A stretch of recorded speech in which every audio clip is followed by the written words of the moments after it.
Bismillah ar-Rahman ar-Rahim, assalamu alaikum wa rahmatullahi wa barakatuh, bienvenue sur ma chaîne Apprendre le français. Dans cette vidéo, on va découvrir une leçon de grammaire, une leçon en relation avec les activités de langue, ou bien les leçons proposées au régional. Donc, l'objet de cette leçon, c'est les phrases simples et les phrases complexes.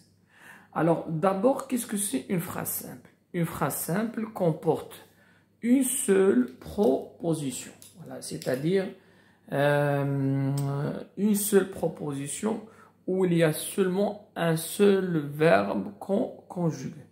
Alors, c'est par exemple, il pleut des cordes. Voilà, ça c'est une phrase simple. Alors, une phrase complexe comporte plusieurs propositions. D'accord? C'est-à-dire, elle contient deux verbes conjugués et plus. Alors, on trouve soit des propositions indépendantes qui peuvent être juxtaposées, coordonnées, ou bien une proposition principale et l'autre subordonnée. Ça, ça concerne, d'accord, la phrase complexe. C'est bien. Alors, par exemple, les propositions indépendantes peuvent être juxtaposées, coordonnées, et une proposition principale et l'autre subordonnée. Alors, donc, parlons maintenant de la phrase complexe, alors liée par signe de ponctuation. Il pleut des cordes, prends ton parapluie. Donc, les deux propositions, on dit, ils sont juxtaposées. C'est bien? Alors, par un signe de ponctuation. D'abord, on a deux verbes conjugués. Donc, c'est une phrase complexe. Donc, on parle de proposition juxtaposée quand on a deux verbes ou bien deux propositions liées par un signe de ponctuation. Les propositions indépendantes coordonnées, ils sont liés par mais ou et donc ornéka. Prends ton parapluie car il pleut. C'est bien. Donc, prends ton parapluie et il pleut, ce sont deux propositions coordonnées. Et troisième cas, une proposition principale et une proposition subordonnée. Voilà, d'accord, j'ai peur qu'il pleuve. Alors, voici le verbe de la proposition principale et voici le verbe de la subordonnée. Ce que vous devriez retenir, qu'on parle de propositions juxtaposées, de propositions coordonnées et une proposition principale et une proposition subordonnée dans une phrase complexe. C'est bien. Donc, ces exemples ou bien ces subordonnées, c'est dans une phrase complexe. C'est bien.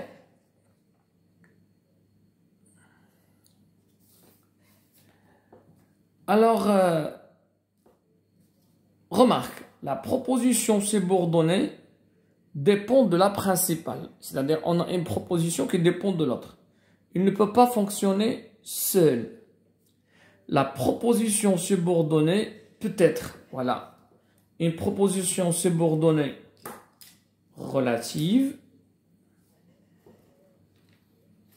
Elle peut être une proposition subordonnée complétive et elle peut être une proposition subordonnée, voilà, circonstancielle. C'est-à-dire, ce sont les trois cas ou bien les trois types de subordonnées. Il y a la subordonnée relative, la subordonnée complétive et la subordonnée circonstancielle. Alors, pour la subordonnée relative est tout simplement introduite par un pronom relatif. Alors, les pronoms relatifs sont, par exemple, ou, qui, que, DONT, ce sont des pronoms relatifs simples. Et il y a d'autres pronoms relatifs qui sont complexes. Par exemple, duquel, à qui ou bien à lequel, duquel, lequel, etc. Donc, ce sont des pronoms relatifs, voilà, d'accord, composés. Alors, épithète quand elle a un antécédent ou ayant n'importe quelle fonction d'un nom. Je regarde la pluie qui tombe. Voilà, qui tombe, c'est une proposition subordonnée relative. Alors, pour la subordonnée complétive, la proposition subordonnée complétive, il existe 3 cas. D'abord, la proposition subordonnée complétive conjonctive, introduite par la conjonction que, par exemple, j'espère qu'il ne pleuvra pas. Alors regardez, quand on a, à ne pas confondre que, voilà, d'accord, conjonction de subordination avec le que pronom relatif. Alors pour le que, voilà, complétif, d'accord, introduisons une subordonnée complétive avant que, toujours, elle est précédée d'un verbe. Et pour le que, voilà, relatif, elle est précédée d'un nom. C'est bien. Avant que, il y a un nom. Il y a également la proposition subordonnée complétive infinitive. Alors, pas de subordonnant, maintenant subordonnant, conjonction de subordination, mais, d'accord, la proposition complétive, elle est introduite par un verbe à l'infinitif. Par exemple, je regarde tomber la pluie. Ou bien, j'ai vu passer les oiseaux. Donc, passer les oiseaux, c'est une subordonnée complétive infinitive, introduite par un verbe à l'infinitif. Et troisième cas, c'est la proposition subordonnée complétive, interrogative, indirecte, introduite par si ou un mot interrogatif. Je te demande s'il pleut, donc par exemple, quand je me demande quand il reviendra, ou bien il m'a demandé ce que je faisais, d'accord. Donc, la proposition subordonnée interrogative indirecte, au départ, c'est une question. Et elle est introduite par un mot, d'accord, interrogatif, ou bien par, donc, si. Et troisième cas, c'est la subordonnée circonstancielle. Proposition subordonnée circonstancielle. Il existe 2 types. Conjonctive, voilà, introduite par une conjonction de subordination, sauf, voilà, que, par exemple, puisque, parce que, afin que, dès que, etc. Et il y a la proposition subordonnée circonstancielle de but, de cause, de concession, voilà, de temps, etc. Et d'accord, la proposition subordonnée circonstancielle participale, pas de subordonnant, mais introduite par un participe présent. La pluie tombant à saut ont dû arrêter le match. Ou bien, étant au collège,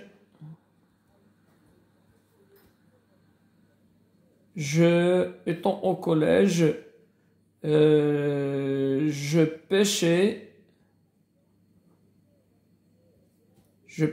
avec mes amis. Étant au collège, je pêchais avec mes amis, par exemple, des poissons. C'est bien. Donc, regardez, on a étant, ça, donc, étant au collège, ça, c'est une proposition. Voilà, subordonnée. Voilà, exprimons, par exemple, ici, le temps. C'est bien. On va vers l'application pour mieux comprendre. Alors, voici la question. C'est bien. Alors, combien y a-t-il de propositions dans ces phrases? Quand vous en repérez plusieurs, indiquez s'ils sont juxtaposés, coordonnés, ou bien une principale et l'autre subordonnée. Nous sommes en retard. Dépêche-toi. Alors regardez. Le premier verbe. Le deuxième verbe. Et ils sont, donc ces deux propositions liées par la virgule. Donc les propositions dans ces phrases, donc ces deux propositions, donc ils sont juxtaposés. Alors pourquoi juxtaposés? Parce qu'ils sont liés par un signe de ponctuation. J'avais l'intention de t'offrir un cadeau, mais je n'ai rien trouvé. Donc on a mais, premier verbe, deuxième verbe, ce sont deux propositions coordonnées. Alors pourquoi coordonnées? Parce que les deux propositions sont liées par une conjonction de coordination. Je crois bien que j'ai oublié son anniversaire. Je crois bien que. Alors, que j'ai oublié son anniversaire, ou bien j'ai oublié son anniversaire, et je crois bien, les deux propositions, ils sont liés par la conjonction que. Donc, c'est une proposition subordonnée, voilà, d'accord, complétive. Donc, qu'est-ce qu'on va dire? Il y a proposition principale,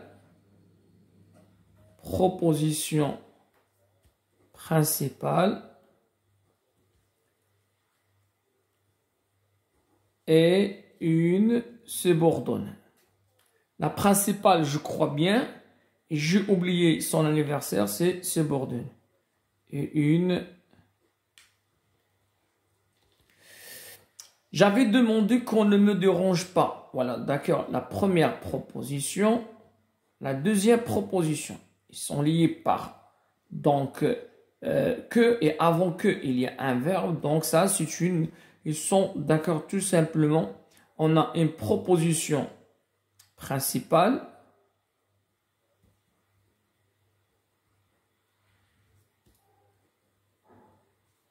Plus une proposition subordonnée.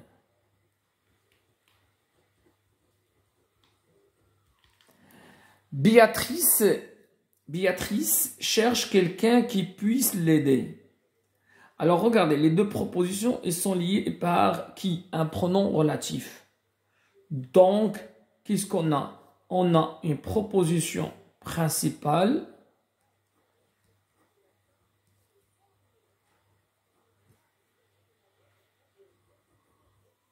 plus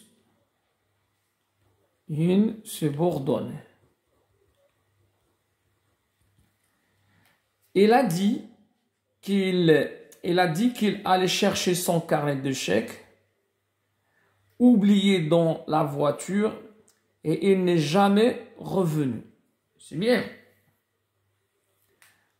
Donc, il a dit qu'il allait. Donc, regardez, on a ici, il a dit qu'il allait chercher son carnet.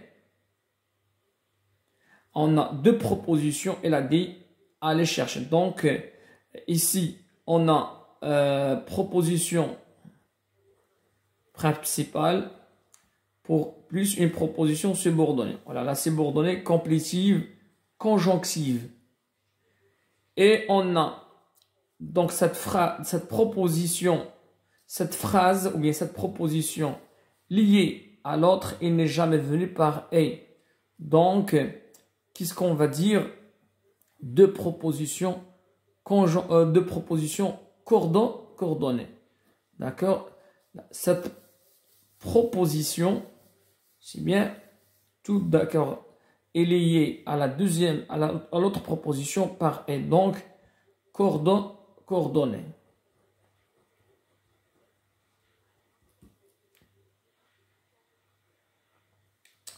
La 7e phrase. Dans cette lointaine contrée, il pleut, il vente, il neige. Voilà. Il pleut, il vente, il neige. Donc, ces 3 propositions, ils sont liés par, d'accord, la ponctuation par la virgule. Donc, on va dire juxtaposé. C'est bien. Alors, c'est ainsi que s'achève, d'accord, cette vidéo. À la prochaine, Inch'Allah.